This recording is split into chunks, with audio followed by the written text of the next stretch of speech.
Hello, everyone. So today is a wonderful day, a great day, an awesome day. And we're going to be talking about the Africa Continental Free Trade Agreement. Today, I have with me Eberechi Okwakpa, and she's going to introduce herself very shortly.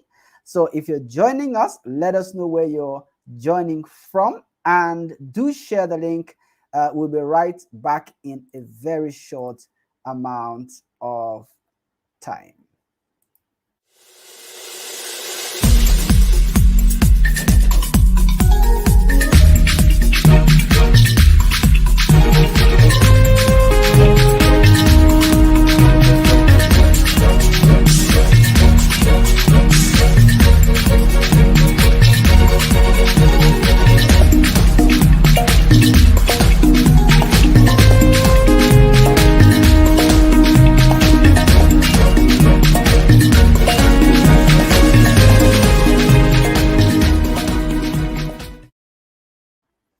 Okay, yes, so we're back. And the first thing I'm going to do, I'm going to ask Eberechi to tell you about herself. Today, we're going to be discussing the interview we had with Prince Siita Sofo Hissan, the president of the African Young Entrepreneurs Federation. And we're going to compare it with Eberechi's experience and the experience of other young entrepreneurs out there in the countries of Africa who are expecting so much from the promise of intra-African trade. So let me give the mic, if you like, to Eberechi very quickly to share with us who she is, what she does, and what her journey has been as an entrepreneur. Eberechi, please go ahead. Okay, good evening, sir. Thank you very much for this privilege to be on board like this. It's an honor and I'm grateful, so grateful. All right, my name is Eberechi Okwakpa, right? And I'm the CEO of the Craft House Academy. Now, I'll just talk briefly about the Craft House Academy. Now, initially, it was a hub for diverse, the concept of the Craft House is actually a hub for diverse, vocational skill. All right, yeah. So we make shoes, we make bags, we do many others. But the major that we focus on is in footwear making. So, which is called a cobbler. So I am a cobbler, an entrepreneur, and a cobbler. All right, that's basically yes. So it's been an interesting journey so far. It's really been an interesting journey. It's something I never knew was gonna be was gonna be like this. Okay, but it's good because I've had a lot of experiences in cause of being an entrepreneur. It has exposed me to, a lot of things. I have learned how to be still, even when things are shaky in business. I've learned how to, be strong and know that, okay, it's just a season. Things can go wrong at certain stage, but we're in it because this is what we choose to do. So that's that. And then the Craft House Academy, of course, we work with NGOs. Yeah, we work with NGOs to bring skills to render community services to different bodies. So I think we worked with quite a number of NGOs, helping them extend a hand to them. Yeah, most of the times it's a freelancing thing, but sometimes they are paid skills, right? So depending on how their letters come in. Yeah, so right now we have about 5 staff in our organization. So, and then of course we've moved from the phase where I have to always be present to the phase where I can just manage things. We're still coming up. We're yet to be there. There are lots of challenges surrounding it, but we're trying to like build a system that will last. So we're trying options. We want to see if this business will thrive in my absence. Okay, so we just stay behind the stage and watch the team work, and then step back to see what is not going right, what is going right, and how to correct it. So that's that about us. Craft House Academy. Thank you so much. Absolutely brilliant, brilliant. So those of you who are watching, Iberi speaks so fluently now. If you knew her maybe 2, 3 years ago, you probably would not believe that she would ever come in front of a camera. So Exactly. this is great progress. This is great progress, and we'll tell you more about how that happened after we watch Prince Siita's thoughts on the Africa Yes. Continental Free Trade Area. So watch this with us, and if you're an entrepreneur, get ready to share your views on this project. So let's go over to the video we had from last week. Right. So let's turn over to and some people think their money is enough. What inspired you to make that move from banking to entrepreneurship? I remember there was a day I was invited to pick up an award at the Kimpisi Hotel here in Ghana. And then when I went there, somebody was introducing me. They were asking me to introduce myself. And then one person jumped in and said, "Oh, Prince Siita Sofo, he cannot introduce himself. In fact, if he's introducing himself, he'll not tell you everything. So Allah asked me to introduce him." So, so for me, I have loved entrepreneurship and I've always wanted to be an entrepreneur. But then you see in this our part of the world, Africa per se, the young entrepreneurs, you don't have the needed capital. There is no environment, the needed ecosystem for you to thrive and achieve your objective. So as such, when you start out, you have to build your own capital. And by building your capital means that you have to work for somebody to save some amount of money and then also learn, get some experience working with corporate institutions and other stuff. And then you can now be able to start your own business and then you can move on to that. So that is what I did when I was working to UBA and I left UBA and I joined EcoBank. Then I was learning to, because there's a saying that if you cannot work for somebody, said you cannot work for yourself. If you cannot take good care of somebody's item, you cannot also even take good care of your own item. So this is how it happens, because entrepreneur is not just somebody who start and manage his own business. Sometimes as an entrepreneur, you have to employ other entrepreneurs who also help you to be able to achieve your objectives. So this is what I believe in, that you have to be an entrepreneur, even to be able to employ another entrepreneur. Yes. So if that's powerful. If I got you right, you planned to be a businessman, an entrepreneur from the beginning, and you charted your course, or was that inspiration, did it come in the middle of your career, or right from your career you wanted to be an entrepreneur? Okay, right from my career, I wanted to be an entrepreneur, because my mom and dad were already entrepreneurs, and they had a supermarket in our area in Wa, coming from Upper West region of Ghana, the regional capital, which is Wa. They had their shop there and they're already doing business. So I was happy doing business with them and telling them that when I finish school, I want to do business. I want to be a big time business person. So that is where the inspiration started from childhood. So through my primary school, I used to take some fruits, mangoes to go and sell in school. My secondary school, I would sell granite cake and stuff. And all these things I was doing, it was not doing, excuse me, to survive. But God's grace, I have something small. My family was able to take care of me. But then this was what I was doing to gain a lot of experience. And because I had passion to do business, I practiced all along. So it's not surprising that when I went to the Polytechnic, I was still doing some. I formed the drama club. Later, I changed to Anti-Ace Club. And I was still like trying to find something to do and also contribute to the society. Then you will not be surprised when I joined UBA, and then I was still looking for money to do some business.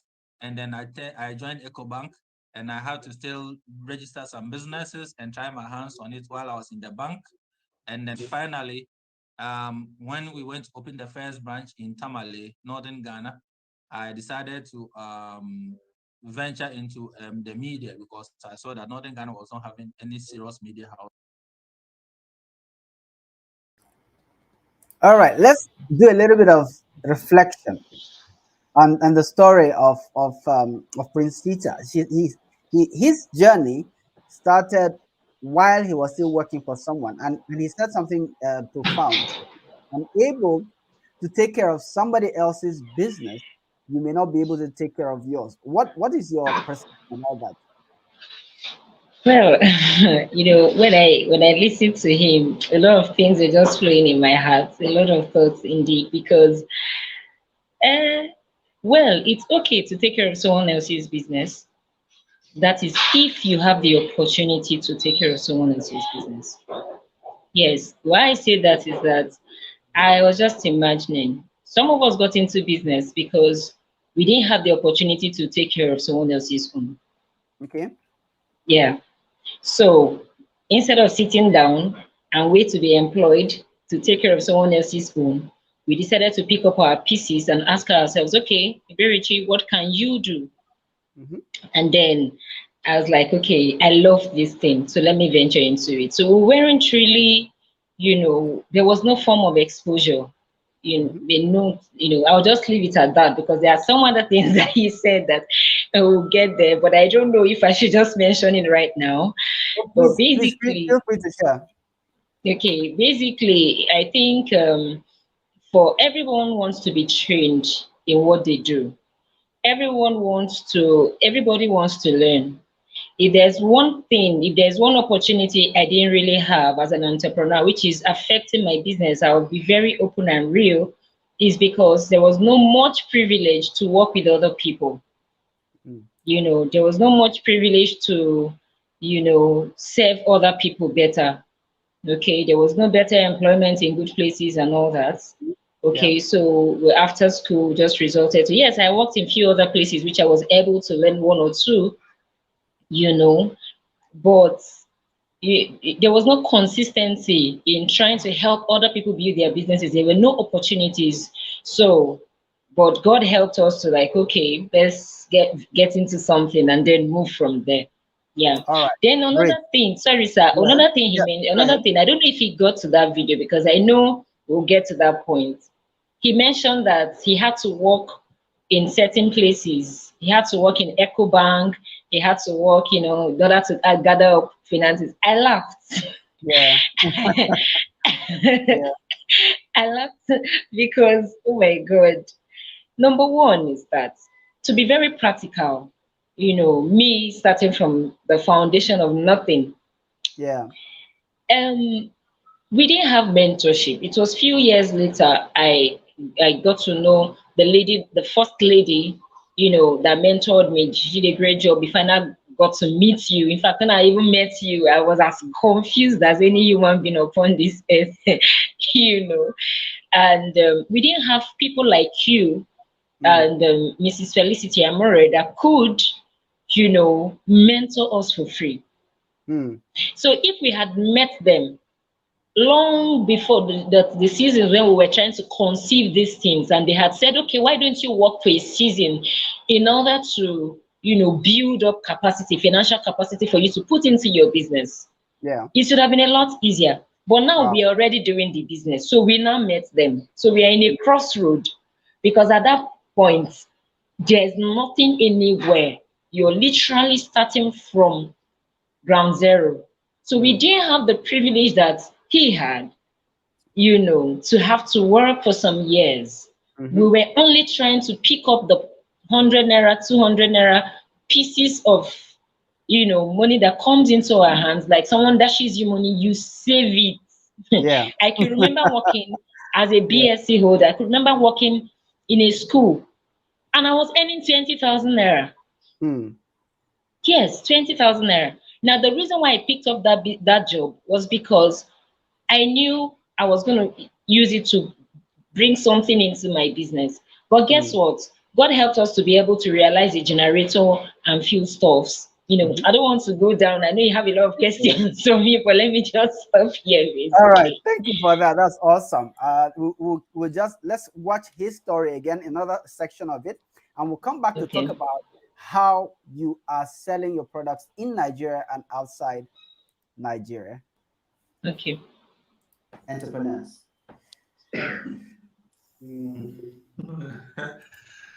But this is a very pregnant question, but let me see how I can dissect it. So after, one cannot say that, let me even add women, because we are not dealing with women and youth, okay, as well as established entrepreneurs. It's a no-go area. We are aware that young entrepreneurs form about 60% of Africa's private sector or business community. The SMEs form about 60% of it. Yet still, these SMEs are in the informal sector. Earlier this year, I delivered a speech in the program in Cape Town, South Africa, organized by GTR, and I was asked the same question. And they were asking me, how do we formalize the informal sector, the SMEs? Because the banks and financial institutions are all saying that because we are not formalized, it's difficult for them to engage us. But then again, we know that entrepreneurship actually drives, private sector drives the whole economy. But in Africa, most of our highest employers are the government sector. And people seem to rely on the government sector. Some of the reasons why this thing is happening is because there's no good ecosystem, because we believe that if there are good policies needed to support young entrepreneurs and women, entrepreneurs will automatically emerge. Because research has shown that African Development Bank did some research that 1 in every 5 Africans, they start a business. 1 in every 3 to 5 people, they start a business. And then when they start this business, that means like entrepreneurship spirit is ever present in Africa. But most of these businesses are not able to survive. So when African Free Continental Trade Area started, World Bank immediately did a report, and the report said this free trade, if it is well implemented, it has the potential to bring about 100 million people out of abject poverty in the next 15 years, by 2035. And these people that are going to, they have 30 million from abject poverty, and about 68% or 68 million from moderate poverty. So let's take it at 100 million in total will benefit. And these people that are going to benefit certainly are going to be women and youth. Certainly, because African Free Continental Trade is part of EU Agenda 2063. And then who's there should be a lot of integration across Africa, free movement, highly developed African with technology, state-of-the-art technology, whatever. Now, so we are highly optimistic and happy about the coming of the African Free Continental Trade Area. But I can tell you that 2 years since we entered this space, there was no hope for the youth and women. And I'm saying it again because when they started with the Free Continental Trade, in a continent that have over 450 million youth across the continent, where if you add women to it, we are in the majority, and then you are doing something on African Free Continental Trade Area, and then you didn't even do any protocols for women and youth. You don't have way to engage with the youth. It's a very serious problem. And then, so when we started first, we were going to the officers, they didn't have anything on youth and women. People were turning us away. It's like, honestly, it was not good. So about 5 months into the implementation of the AfTA, which trading generally officially started on 1st of January 2021, when it got to May, GIZ, the German Development Corporation, organized a seminar under the office of the African Free Continental Trade Office, the AfTA Secretariat, to engage us and to see what recommendations we could bring out so that the women and youth can be better play their role when it comes to the African Free Continental Trade Area. So we had a meeting, these recommendations that AfTA can adopt to engage women and youth so they can actively participate and benefit from the African Free Continental Trade Area. Unfortunately, the AfTA Secretariat took it into consideration and they worked it out. 1 year down the line, they were able to nominate the ambassador for women and youth, which happens to be Her Excellency Samia Suluhu Hassan, who is the president of the Republic of Tanzania. All right, so let's come back to our conversation. I'm sure you picked up the thoughts that Prince Siita shared, that AfTA is supposed to be a project or a strategy to improve intra-African trade, and we're expected to realize the benefits, I mean, in the next maybe like 20 to 35 thereabouts. We're expected to lift 30 million people out of abject poverty and another 6 million out of poverty. But he said something that while this is a plan for the future, the youth and the women who are the bulk of the influencers of the future are not being engaged. Let me ask you personally, what do you know about AfCFTA? First of all. Okay, okay, thank you so much, sir. I think it's right. The women are underutilized when it comes to this whole system. Now, being a female, I could rightly say that the tendency of thriving faster in my field in shoemaking production, it's high. Okay, the idea of making it faster, the idea of um, creating a system that will run and that will be prolonged is there. Being a woman, probably because of my path, because I'm doing a skill, I'm into something. Shoemaking is what they know that men are into. So seeing a lady that is involved in it, I would say mine is a little bit different because um, the men always wants to help in a way. Okay, they want to patronize me, like, oh, young lady doing something, and all of that, and all of that. So for me, maybe because of my choice of business, right, promoting me, helping me. I can remember having a scholarship, just someone walking into my office saying that, wow, I love what you're doing. And I appreciate it so much. And I want to support you. And then he took me to an advanced class in shoemaking, something that I've never.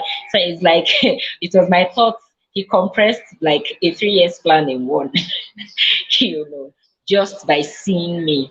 So I would say I would just speak for myself because of what I do. But I know that a lot of women out there, you know, they are going through, you know, women and youth, let me not just say women, the youths are going through a lot. Now, of course, the issue of trust is there. Sometimes when older people, men, deal with youth, they are like, this one is just a starter.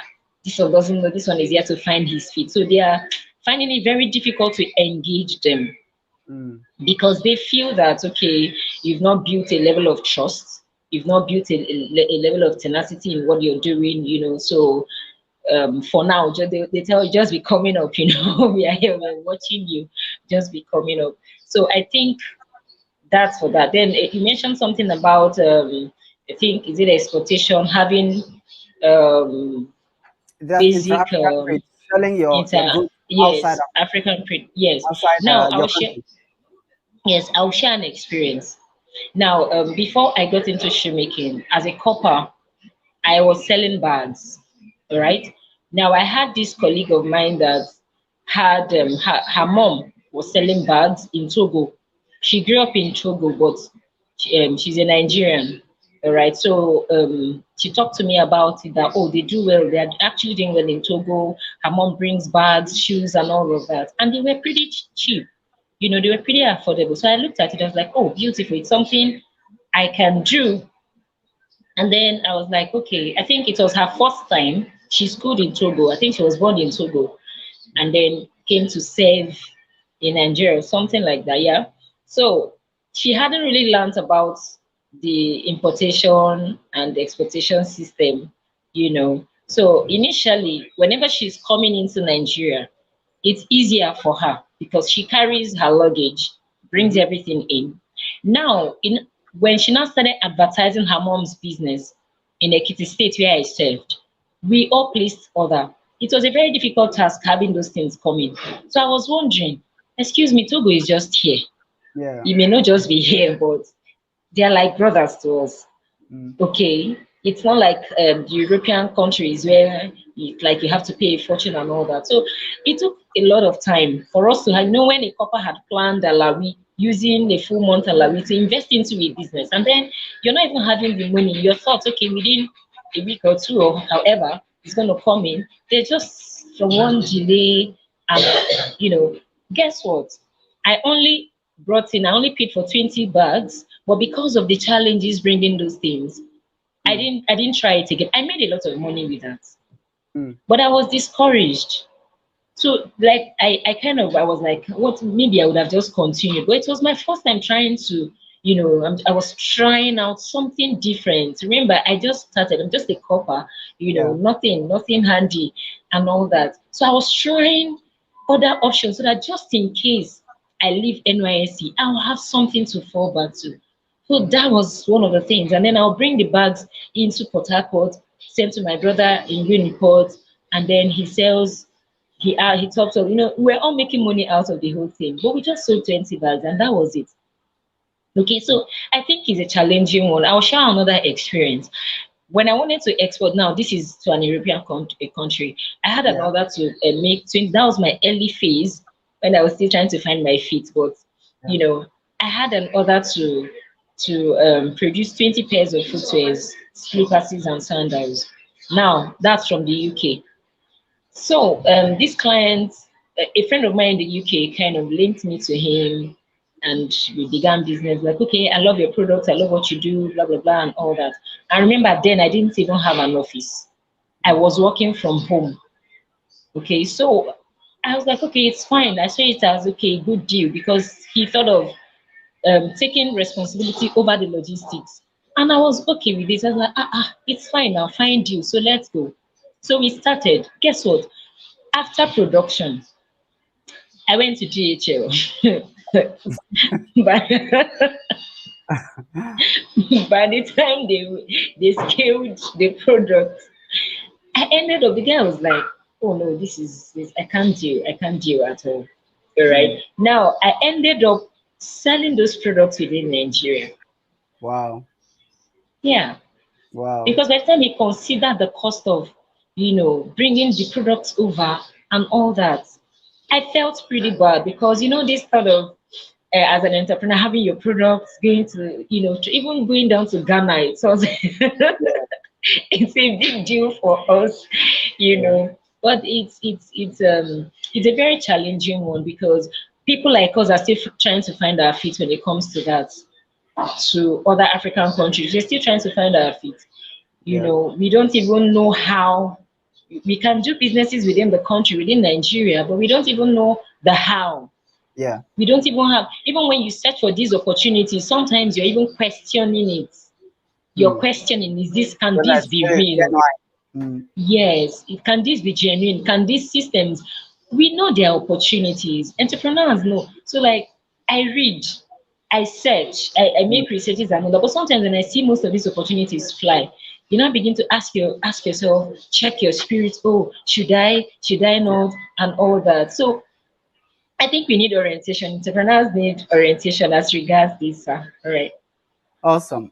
Now, incidentally, Prince Siita is the president of the Africa Youth Entrepreneurs Federation, and one of the visions is how do we bring people together to operate as a unit and be able to market their products or sell their products across boundaries, so that all some of the hurdles that people face when they try to do it individually can be surmounted. Let's listen again. Let's keep listening to him in this conversation. 2035. And if we are speaking about the future, we must be speaking about the youth. And you said, based on the current protocol, the current structure of the AfCFTA, there's no provision for women and youth. And it doesn't make sense if we are trying to build the future for Africa. And you have stepped into that space to promote or to request or to almost demand that somehow we should be, included, or the young people and the women should be included in the whole structure of those protocols. Now, let me ask, are you permitted to give us a kind of like a summary of your proposals to the governments of Africa and to the leadership of the African Continental Free Trade Agreement?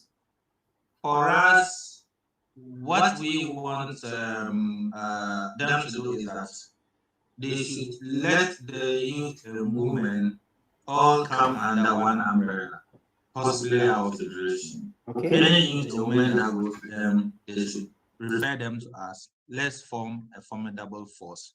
We have our leadership. So at the continental level, we will have our continental members represent at their continental office to push for women and youth activities there. Then in the national, all the 54 AU nations, we will have, they all have national coordination office, NCOs. Every trade ministry or foreign affairs or office of integration, all of them, they have a team called National Coordinating Office. That is purposely for AfCFTA.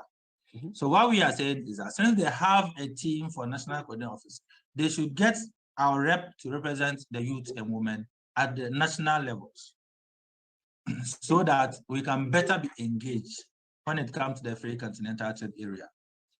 So this is what we have told them. We've actually written to them to tell them they should partner us. But I think that, as I told you earlier on, they didn't start with us in mind. So it was very difficult for them to know that where do we come in. There were even some offices, and that's how we go, they will just turn us away. Because the truth of the matter is that they don't have any plan for women and youth. So if you are coming to us, they only disgrace themselves. So they will just turn you away, which is true. So what we are proposing is that, and we have been doing this for the past 2 years, because from the word go, we know that if you don't push for inclusion of women and youth, we will be left out again, just as it has been left out, or politicians have always paid lip service to engagement of women and youth. They've always taken us for granted and used us to score political points. So we are saying that, no, let's mobilize ourselves and then let's talk to these people. And we have a saying in our language that you don't shout at the elephant with an empty mouth. The elephant is a very huge, big animal that if you want the elephant to listen to you or stop destroying your items, what to do, you have to shoot at it so that it will pierce the skin and let it enjoy the pain small. Then it will be forced to turn. So our African governments and then AU leaders, they are like elephant or AfCFTA, they are like elephants. So we, the youth, they don't actually take us serious.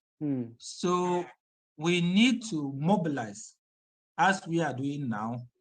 So we did it several times, and finally, AfCFTA is now including women and youth in the protocols.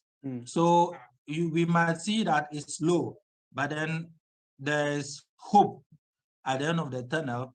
After I personally had a discussion with the Secretary General himself, he's full of hope for the youth.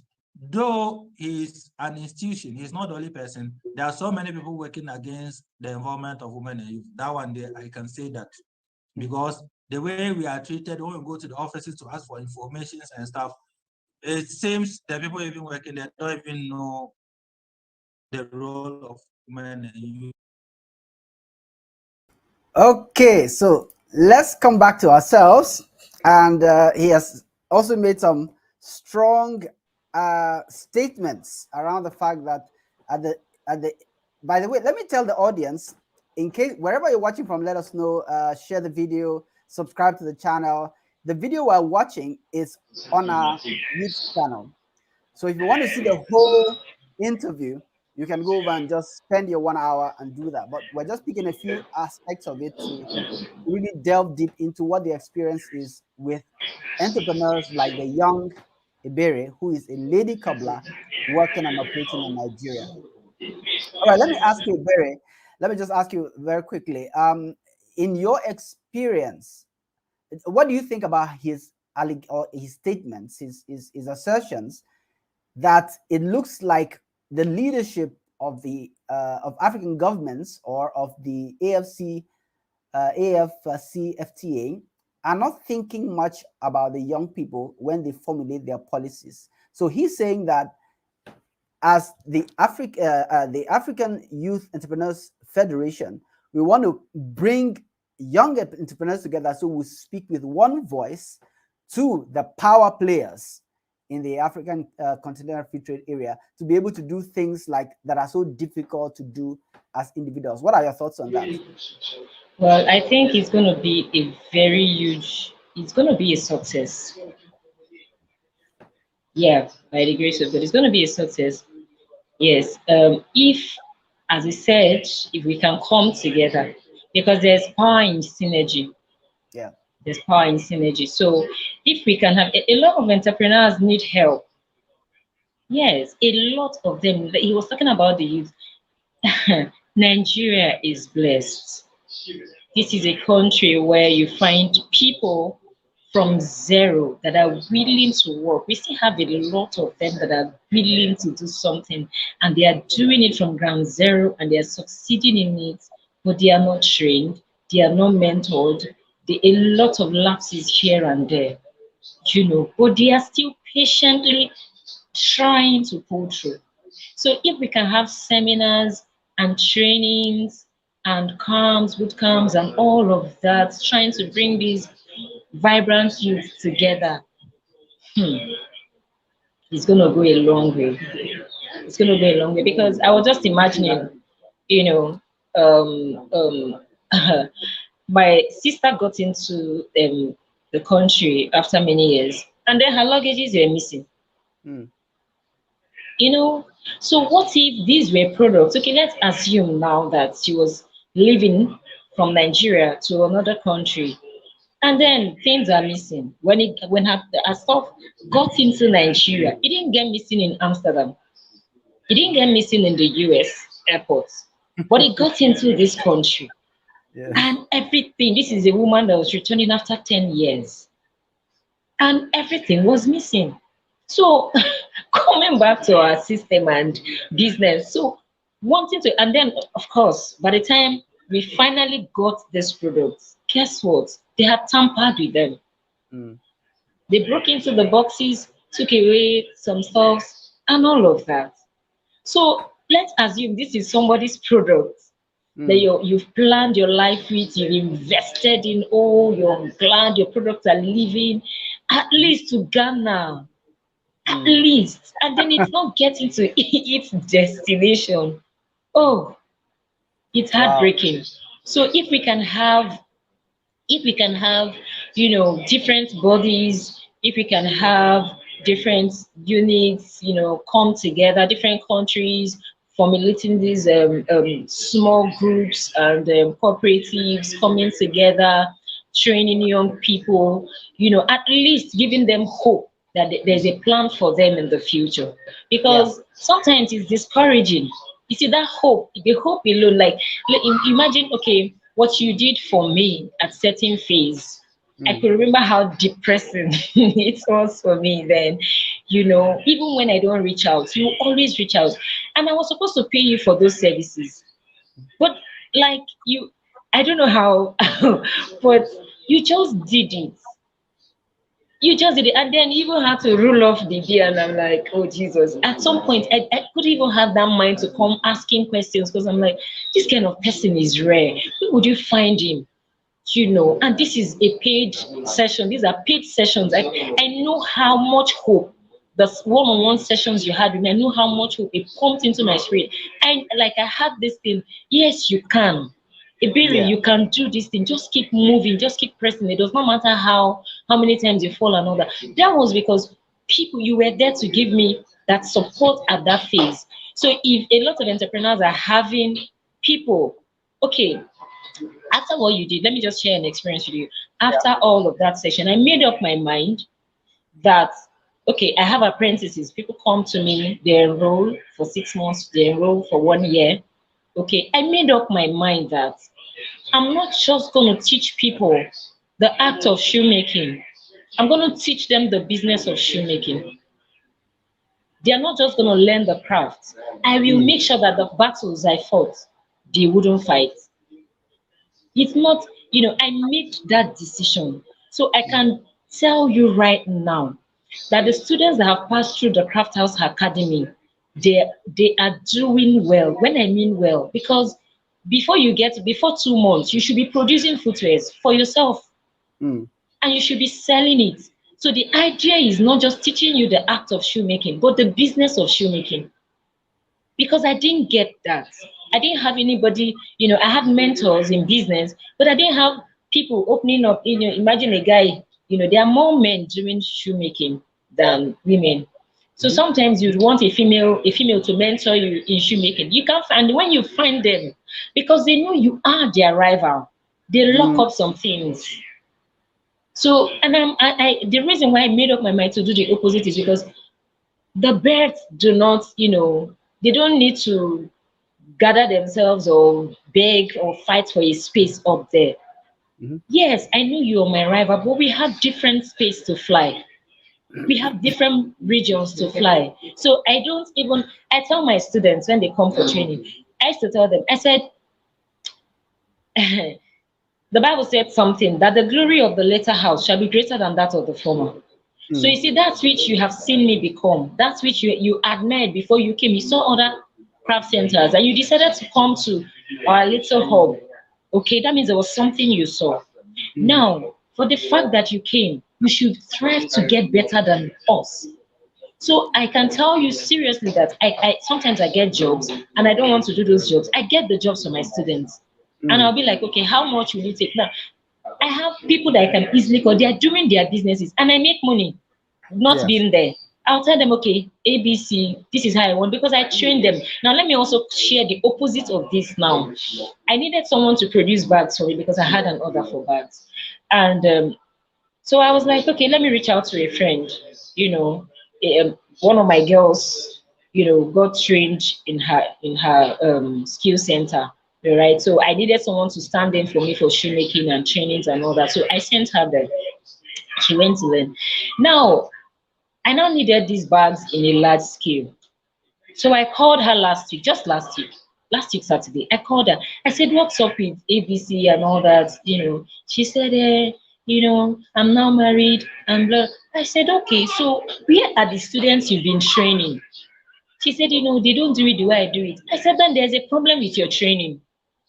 If your students cannot do these things the way you can do it, that means there were things that you hoarded for yourself because you don't want them to compete with you.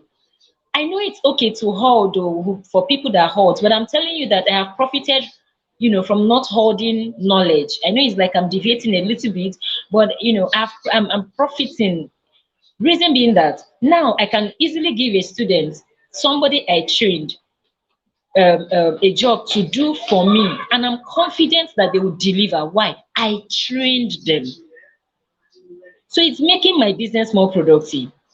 So now there's no student and she's losing jobs because she doesn't have. So basically, if we can have, entrepreneurs come together in different countries, have conferences, come together, have mentors and leaders like Mr. Siita and all that to yourself, I think it's going to be a big one. I will mobilize for it. Like I'm promising to mobilize for it. Great one. Let me stop you there. So I just put in the chat the URL of the AfYEF.org, which is Prince Siita's outfit, helping young entrepreneurs aggregate and confront the challenges of intra-African trade.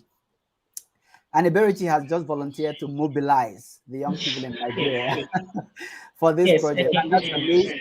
If you're out there and watching this, you need to check out that website and see what they're doing and join the train of people. And Eberechi has spoken about two critical things. The first was the logistics of moving goods across African boundaries and other boundaries. And that is very serious. We need to surmount those. We need to fight those as a group. She has also spoken about the concept of mentorship, and she spoke about the interactive ideation session, which she was a part of, and I've also put the link there. And the need to create communities if we're going to grow interest in business and grow expertise and grow influence and impact, to create communities around these subjects. Let's go back to Prince Siita and keep listening to his thoughts on this subject. All right. It's about 15 African countries. Though we have a few challenge in terms of how members are able to pay. We had an agreement with Flutterwaves to help us receive payments.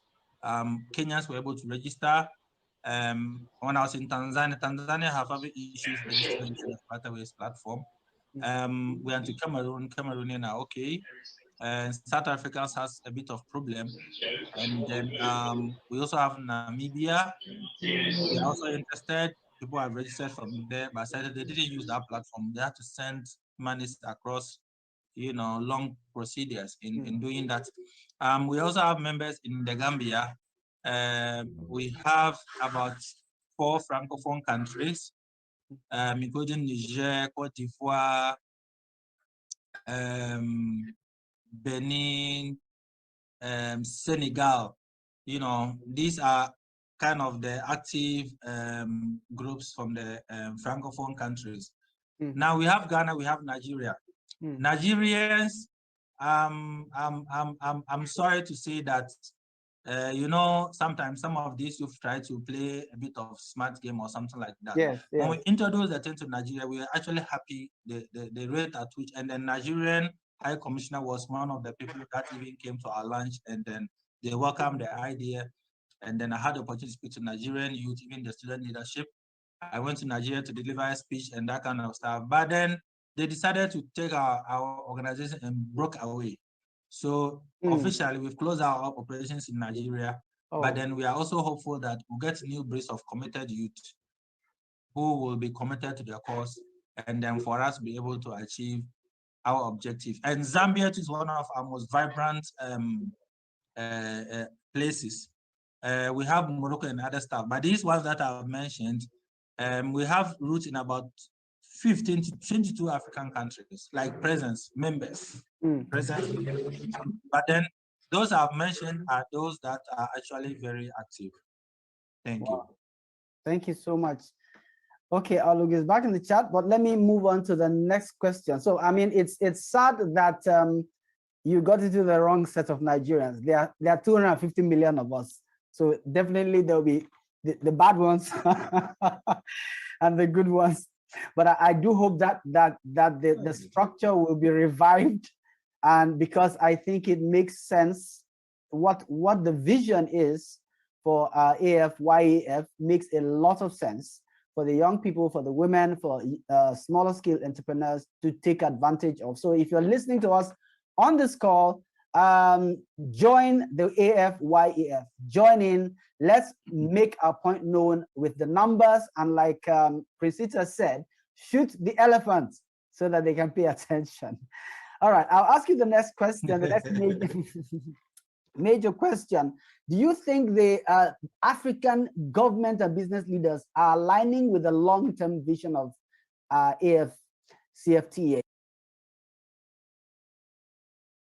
All right, so let's come back to our conversation. I saw you smiling and laughing there when he called Nigerians out on our skills, on our amazing skills abroad. But it's sad. But thankfully, you have volunteered, and I'm sure there are many great Nigerian young people out there who want progress for the collective rather than just for themselves. So I'll definitely get in touch with Prince Siita and see whether there's a partnership that can arise from there. So let's speak to that a little about long-term thinking. The young people, based on the conversation we had, he said that when he entered into Nigeria and people, he got a group of people. When they saw that, and typically in the AfYEF, people have to register, so they pay to register to be part of the group. Now, when they saw the amount of money that was coming from across 22 countries, they said, "Well, let's share the money." And the truth is that the reason why they can say, "Let's share the money," is because that's what they've seen their leaders do. That's what they've seen their elders do. They don't see any other way. They see the best way is, look, let's cash out now. So what do you think about the concept of long-term thinking in the young African entrepreneur? Well, I I don't even know where to start, because This is the mindset of an average youth in Nigeria, wanting to cash out now, there and now. Okay, I think there's a need for long-term plans. Now, I would always use myself for an instance. It takes okay, before I talk about that, myself and all that. It takes someone that is going somewhere. When you know your end, you know the path to follow. You know the means to that end. Right? When there's a blueprint, when you have a blueprint of your why, one of the things you taught me, why are you in business? When you already have the end result of what, like, if you wake me up today and ask me, what is your vision for the Craft House Academy?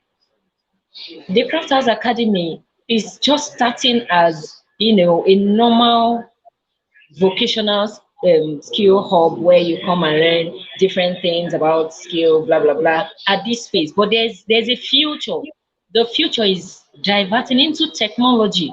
We can couple phones here. What does it take? We can build phones here. We can do certain things in this place that we consult China for. All right? We can have those things. We can partner with some of these companies in China and all that, and then have it here, have our people get trained in it,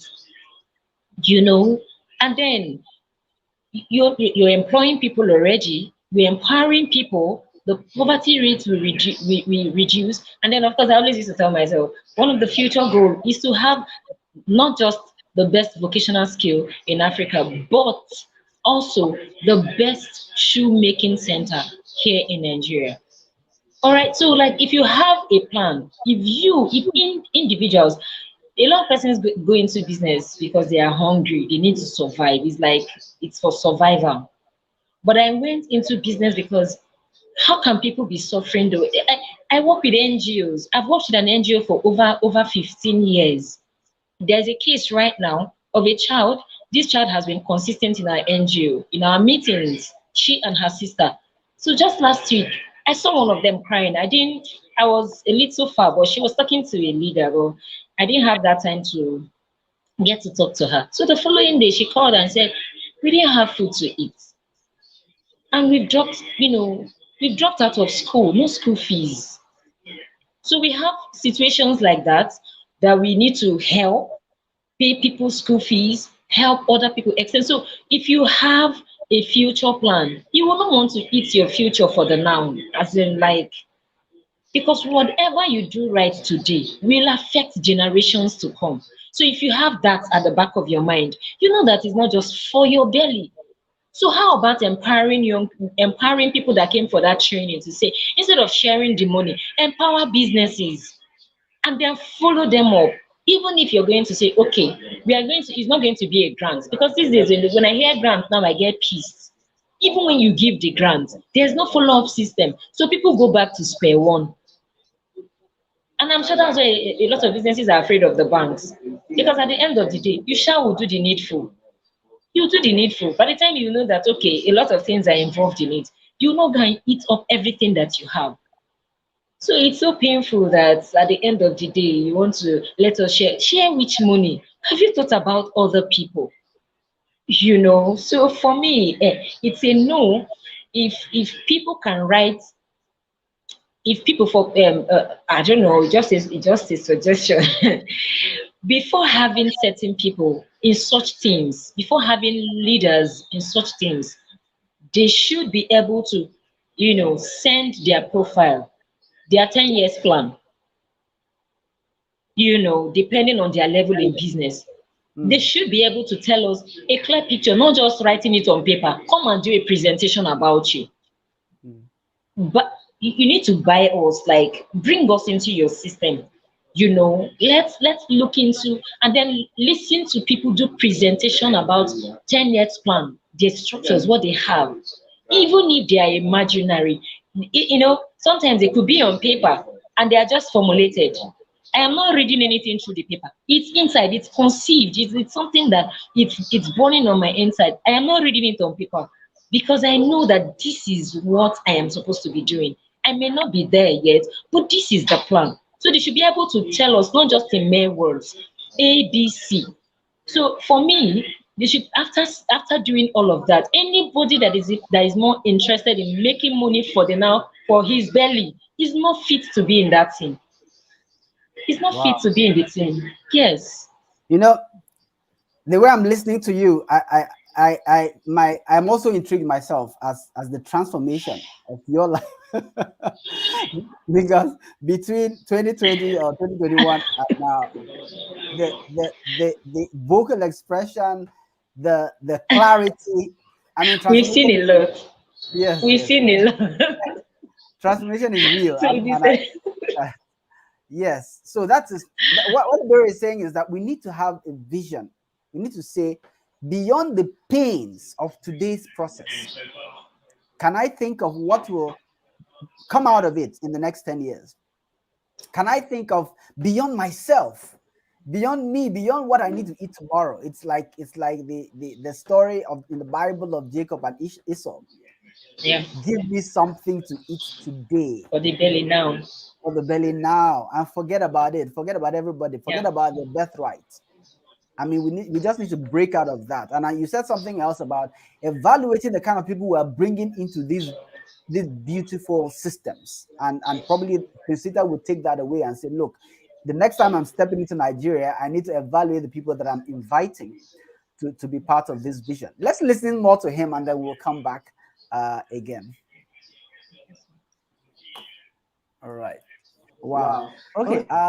We have about 10 minutes to go. I want us to dig deeper into the other question, the customer side of the conversation. We are talking about intra-African trade, and you just mentioned that while we have a lot of hides in Ethiopia, in fact, in a previous conversation, Shadrach Kibiani mentioned that Ethiopia sells hides to big players, I think in Italy or in Europe, and they're able to make a bag out of the hides of these cows, and they sell the bags back to us at the cost of 84 cows. So you buy the hide from one cow, you sell it, the value is, that's some kind of imbalance of trade. Meanwhile, Benin, or a country here, Ghana rather, is buying hides from all the way from China. So yes, we want the trade to improve. But the question I want to ask is, in terms of the appetite of the average African for things made locally, what is your experience in that area? What are your thoughts in that area? Do we have enough appetite locally in terms of consumer appetite for things that are made locally to even drive this trade, intra-African trade? Please share with your thoughts on that. For me, that is a whole new area that we have to deal with. Because I believe that most of the youth of Africa, because of our indoctrination, most of our people don't like made in Africa goods and products. They don't like it. Even though if it is quality, we underrate our own products. So Africa itself needs to sell itself among Africans. But then you can see that because of our, as I said, the way we were colonized, our minds were colonized. That is why Prophet Bob Marley said that emancipate yourself from mental slavery. Most of us are still not emancipated mentally, So until we realize, even now, some of the health products, there's this tea that I normally buy, they import it from Nigeria, and I like it so much. In Ghana, we call it Sobolo. Yeah. You might know it. Yeah. So yes, Sobolo. Yeah, that kind of thing. So it's very nice, and then they package it nicely from Nigeria, and they import it here into the country. They have very good health effects. They said that thing is better than even ginger, because so things made from Africa. I've been to, when I was in Tanzania, land of spices. I went to the spice farms. I saw a lot of natural products that are good for our consumptions. But then we tend to leave it and go for the maggies and those kind of stuff. So which have health effects on our bodies. But as people are being educated, and then yes, being emancipated, let me use that word. Most of them now know that it's better for us to consume natural products, and Africans, we have it. Yeah. It is better for our health and for us to live long and whatever. So there's a lot of education that has to be done. But that said, I'm only talking about quality product or services. We cannot say that because the thing is coming from Africa, we will just take anything African. No, we need to ensure that we put quality first instead of quantity. We need to ensure that we produce products and services that can meet world standard, if nothing at all, African standard, or that can equally compete with other products that is coming from other countries. If we're able to do this, we are supposed to add value to our product and services instead of selling them raw. I have most of my members doing shea butter, and then we are trying to see how can we package them nicely? How can we add a bit of perfumes to them? How can we put some kind of value in them? I just returned from one of our members who produces honey, and the honey he does is very nice. I have so many people doing honey, but then his honey, the way he does the packaging, I just picked one. The way he does the packaging and everything is very nice. So that is why we are saying that. I don't know whether you can see it well or wow, yeah, very nice. You can just use one at a time. Yeah. Wow, yes, nice one. But nice packaging. So you can just use one for your teacup and stuff. So this is what we are talking about. So we want to see how do we help him to be able to export across Africa? How do we move? So I've been titled with these entrepreneurs daily. We are all trying to add value to their businesses, get them access to market. With something like this, you can sell it to an Ethiopian airline or Kimpiski Hotel. They want to order, which makes it handy, very nice. So we cannot say that because we are from Africa, you can just buy anything. No, the market is becoming sophisticated. So nobody controls it, demand and supply. So we have to go there with better product or services. Thank you. Okay, so please, what's the name of that sachet honey? It's called Lifetime. Lifetime. Lifetime, yes, Lifetime, yes. That's awesome. So let me. It's called Lifetime. Lifetime. Okay, I've just seen it. Lifetime honey. Awesome. Thank you so much for that. Now, can I assume that the AfYEF also does some quality control in terms of the kind of entrepreneurs that are onboarded or the kind of products that are onboarded? Is that in place now, or is there a mechanism around that?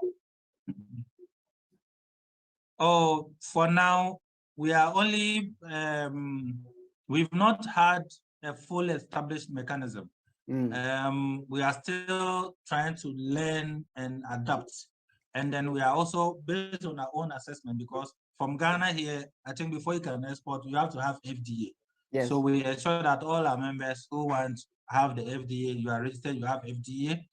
And then according to the laws, that if you want to export, you have to have standard authorities license. Right. Okay. So let me ask you two questions from that, Iberi. The first one is around local appetite for locally made goods. In your business as a cobbler, how would you compare the willingness of Nigerians and Africans to buy your shoes compared to those coming from elsewhere? Let's take that. The willingness is very, very poor. When I mean very poor, especially from my gender, my fellow gender. You know, when it's a foreign product, they say, "Oh, this is nice," you know.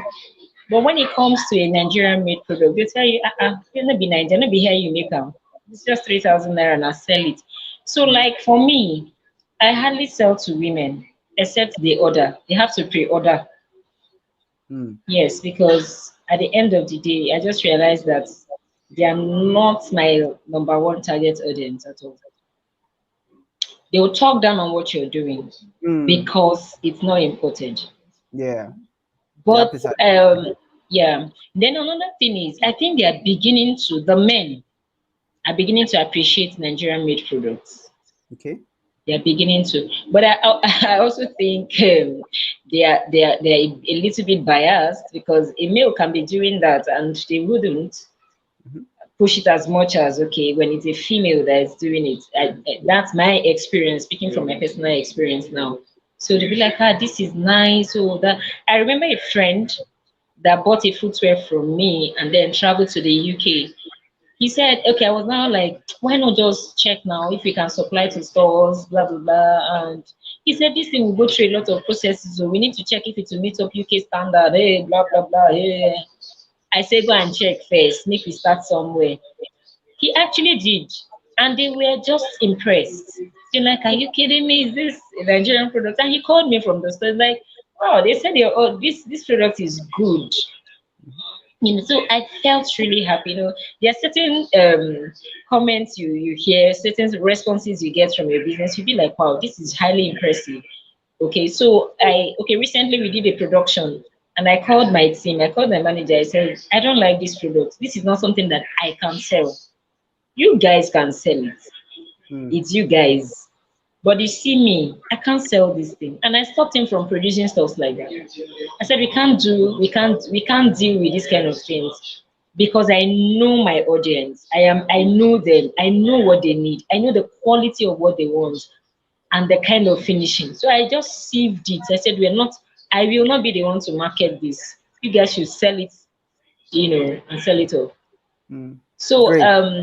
that's about that. So that speaks to the subject of quality, that we can't just buy from you simply because we want to patronize Africa.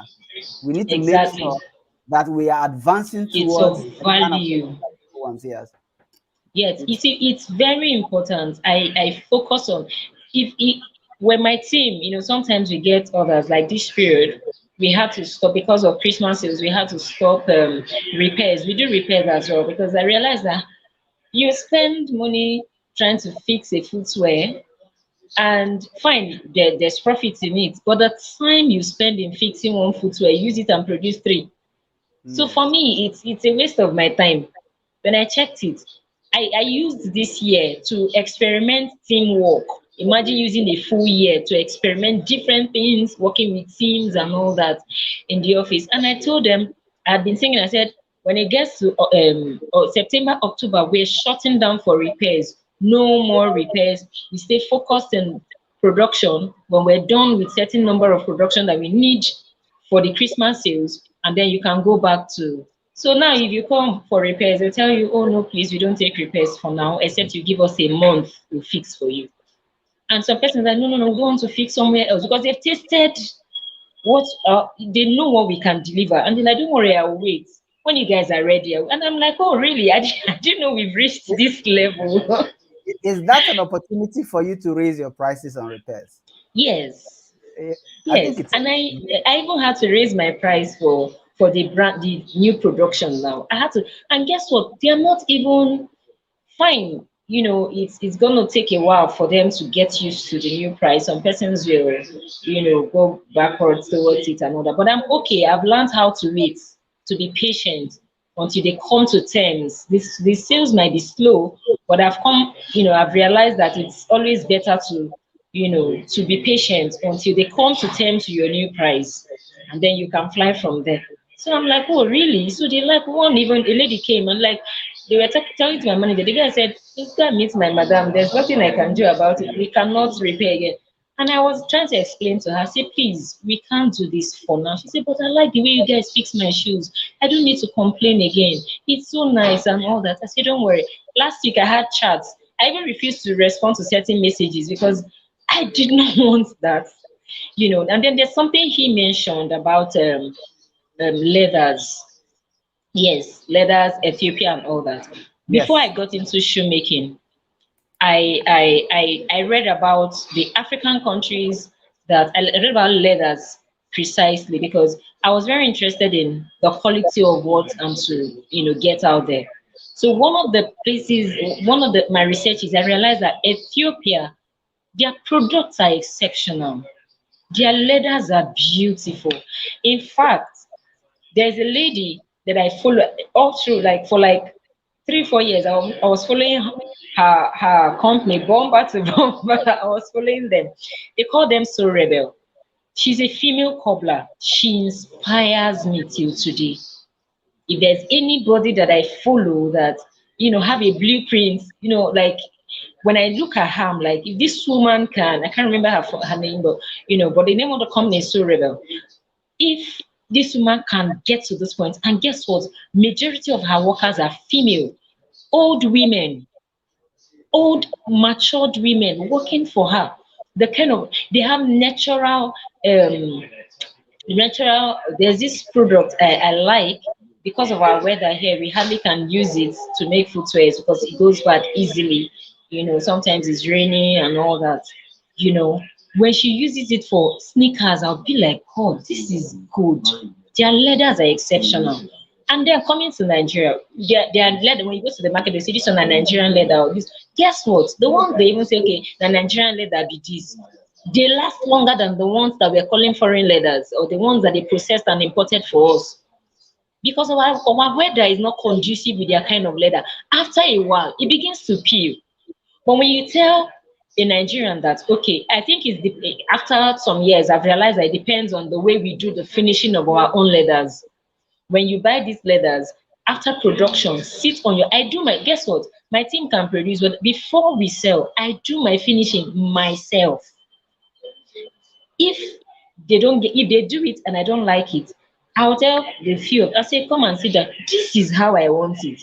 But there are times that I don't deliver a footwear. Oh, there's a particular footwear that I had to call the customer. I said, please, I'm sorry, I cannot deliver this footwear to you. She said, why? Because I sent her the picture. It's beautiful. I said, no, the finishing is below my standard.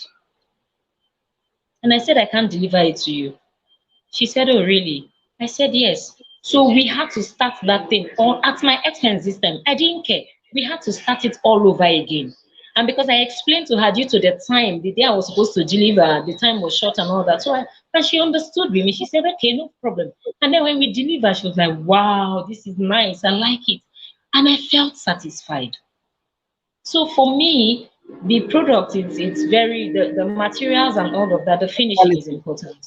Yeah. beautiful, quality. Give attention to quality. That is how we're going to grow in the market. Let's listen to the last lap of this. By the way, we've been talking to Eberechi Okwakpa, and we've been discussing the thoughts of Prince Siita Sofo Hissan, the president of the African Federation, African Young Entrepreneurs Federation. And we've been talking about a lot of topics. If you're joining us for the first time, do subscribe, share this video, and you can go back to our channel and see the full interview with Prince Siita. We're just going to look at the last lap of it. We've been here for over an hour, and then we can wrap up the conversation. So I'm going back here. Himself or herself. But then we have to see what can we do to support and then change the status quo. And some people have to be sacrificed. In fact, some people have to even sacrifice themselves so that others can come and benefit and enjoy.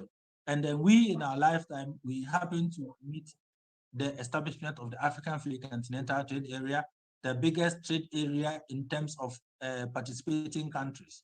And an African is also the director for the World Trade Organization. Yeah. And I was among the people who campaigned for Ngozi. I'm not very active on Twitter, Twitter, but if you check we've done in collaboration with my partners from Nigeria, we did a lot of campaign using my TV station here in Ghana to campaign for her. Unfortunately, she's the World Trade Organization. So Africa should lead the world trade. So this is what we are doing, but Africa is calling for more committed youth and women. I keep telling my team that, you see, people are trying to pollute us. They are trying to, it's just like name a dog a bad name and then kill it. Hang it.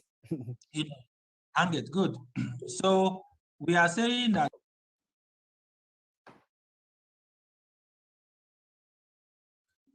so what we are saying is that the leaders are saying that these boys, they are not serious. They are not serious. They are doing the thing for the money. And then we want to show them that we are more serious than them. So we should not have any iota of doubt. We should be people who are who are peerless. We are people of integrity, and then we are people who are ready to volunteer. It's not all about the money, because sometimes me, even sitting in this small position, I meet a lot of projects that I feel like I could benefit myself and forget about my members. But I said no. Every project that comes, how will AfYEF members benefit? How will the federation benefit? So I've set up my private business away, and I'm pushing this agenda.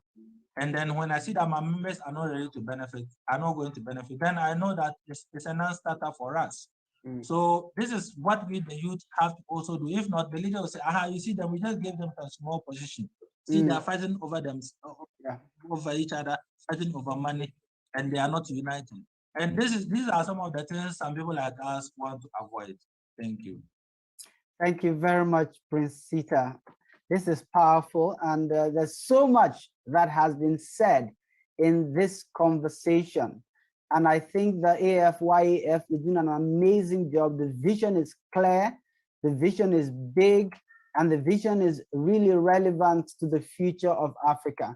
And I'd like to encourage those entrepreneurs out there, young people, women, everywhere in every country of Africa. Try to get connected on this train that is moving. Let's make the best of what we have now and prepare a future for our children as they come. We've been, this is Iwineti Africa, and we've been talking to Prince Siita. And I encourage them to keep listening to such conversations. Let's discuss the future. They should keep sharing such conversations, and they should let us all be contributing to such conversations. For me, I like to see such platforms, and then I value such platforms because the work is not for only one person. Everybody has your contribution that you have to make this thing work. And then we can all contribute in several ways. And then for you, this is how you are contributing. And I like your tenacity and your persistence, and then your focus.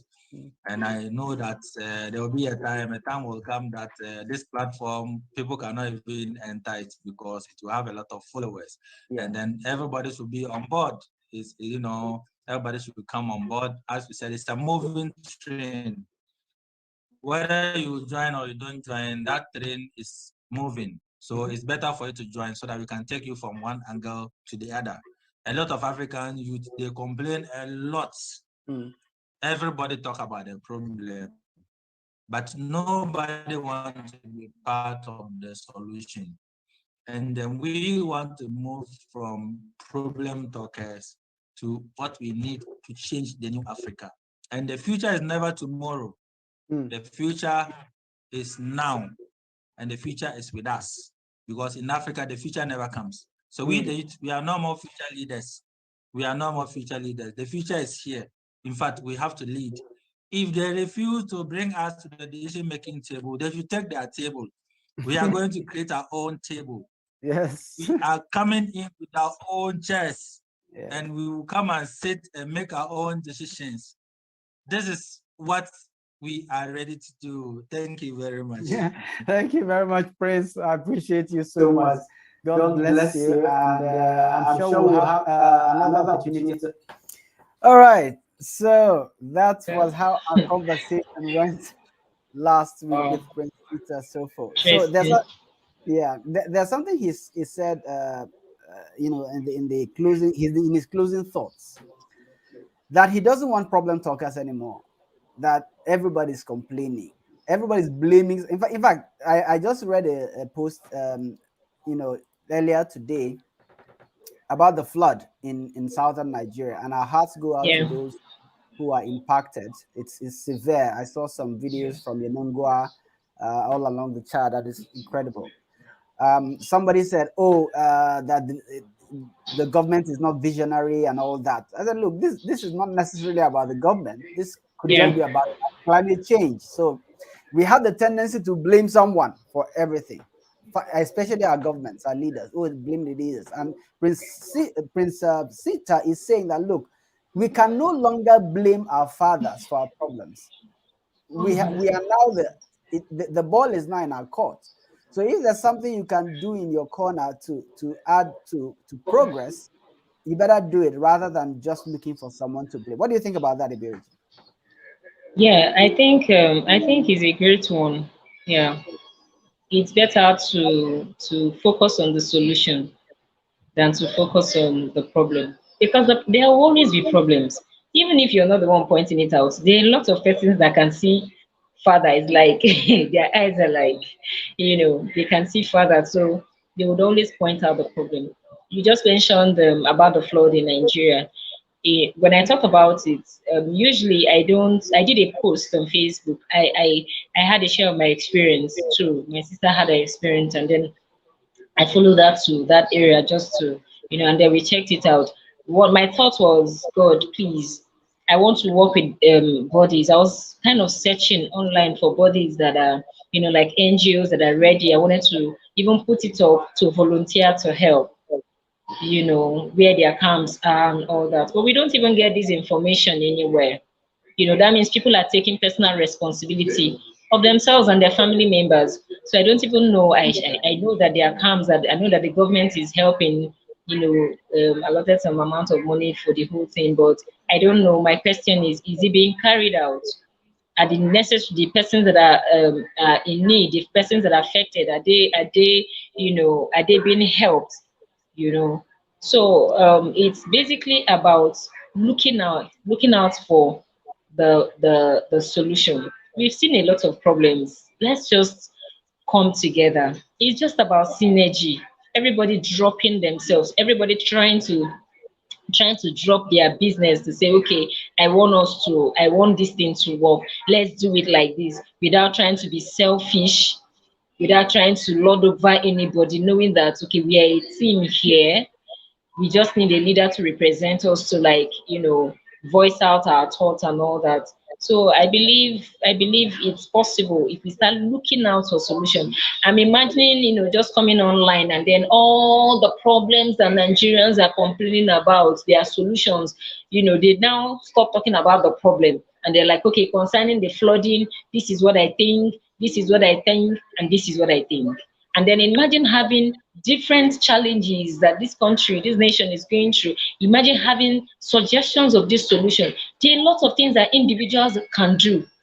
Nigeria is a strong nation. Nigerians are strong people. If they decide that they're going to carry out an agenda, it will come true. It will come true. So I think if we can have people thinking more about the solution, the truth is a lot of persons are tired. It's tiring, I know. But after that, we won't let our kids come up to become the kind of entrepreneur that I am right now. No, that's not my dream. If they want to build phones, they should have a system that will enable them stresslessly. So I think it's a good one. It's a good one, sir. Thank you very much, Iberi. It's been awesome having you on the program. Thank you, This is sir. Iwineti Africa, and we are talking about what we can do at our level to promote progress in our environment, asking the poignant questions to thinking Africans. We've been talking about the AfCFTA, the Africa Continental Free Area. We Yeah. watched together the interview we had with Prince Siita Sofo Hissan, who is the president of the Africa Youth Entrepreneurs Federation, and the focus of that organization is to bring young entrepreneurs together and women to leverage the promises of AfTA effectively.